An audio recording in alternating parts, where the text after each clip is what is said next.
moi, le groupe, il a fonctionné d'une manière, avec les grands principes démocratiques en application.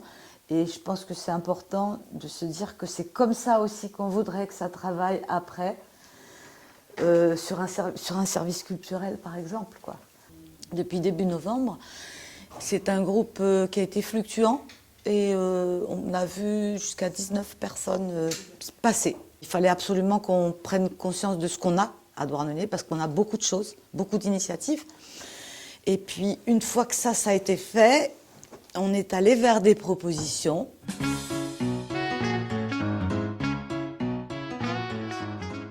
Nous, ce qu'on veut, c'est que la culture, tout le monde puisse en profiter, quel que soit l'âge et quel que soit le milieu.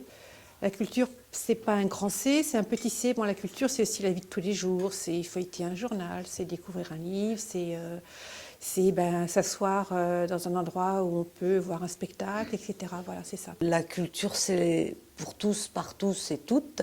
À Douarnenez, je pense que la culture, elle concerne vraiment tout le monde, pas seulement les artistes, mais aussi très fort le public.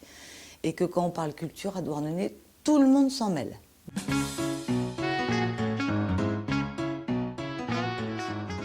On aimerait que tout ce qui est culture sur la ville déjà se communique entre elles, c'est-à-dire associations, services municipaux, même constructions privées, je veux dire comme le cinéma Le Cas par exemple, qui à une époque travaillait avec le festival de cinéma. Et on avait l'idée d'un genre de bus, d'un bus un peu culturel qui partirait dans les quartiers, c'est-à-dire un bus qui ne serait pas seulement un bus avec des livres, mais qui pourrait aussi avoir des DVD, qui pourrait avoir un écran de projection à la rigueur pour faire une projection à l'extérieur, on pourrait écouter par exemple une pièce de théâtre, une poésie. Le deuxième point, ça serait un terrain municipal en fait, qui permettrait d'accueillir des compagnies, des festivals, des compagnies avec des chapiteaux, une maison commune pour rassembler tous ces acteurs locaux et associatifs. Et ça permettrait en plus d'avoir une meilleure communication entre eux et aussi avec les services municipaux. Qu'on puisse aussi avoir des lieux où les gens puissent se retrouver, comme un théâtre de verdure. Ça permettrait d'avoir des événements en extérieur, comme des concerts, aussi des spectacles, dans le lieu des Plomards qui est superbe. Proposer aux artistes locaux ou aux charpentiers d'ici de créer des mobiliers urbains. Faire une demande à l'UNESCO pour que les Gras deviennent un patrimoine immatériel de l'humanité. On pourrait être aussi très ambitieux, si on a les moyens, de faire une nouvelle salle de spectacle, un nouveau lieu de création et de diffusion de culture en général.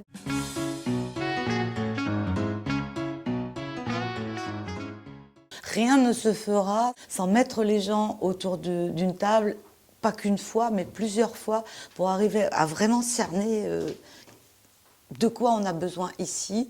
Il y a des projets qui prennent du temps, puis il y en a d'autres qui peuvent être réalisés beaucoup plus rapidement. Donc voilà, après il faut faire des priorités.